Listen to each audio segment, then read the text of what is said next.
నామను గనపరుద్దాం. ఆయన మంచి సమరయుడు ప్రియులారా.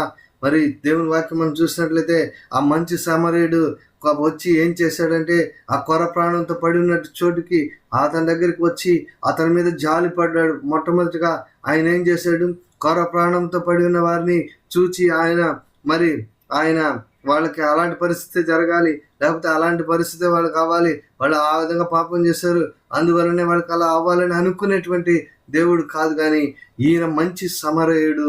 ఈయన ఏం చేశాడంటే మొట్టమొదటిగా అతని మీద జాలి పడినట్టుగా ఇక్కడ వాక్యాన్ని చూస్తున్నాం. తర్వాత ఆయన దగ్గరికి వెళ్ళాడు, నూనె తీసుకున్నాడు, ద్రాక్షారసం పోసాడు, అతని గాయములని కట్టాడు. కాబట్టి పిల్లరా, కొర ప్రాణంతో కొట్టి పడవేయబడినటువంటి మన జీవితాలను ఆయన ఒక్కడే నూనె రాచి ద్రాక్షారసమును పోసి ఆయన గాయాలు కట్టేటువంటి దేవుడు. అందరూ కూడా దేవుని నామమును స్తుతిస్తాం. ఆయన గాయాలను కట్టి దాన్ని మాన్పేటువంటి దేవుడు.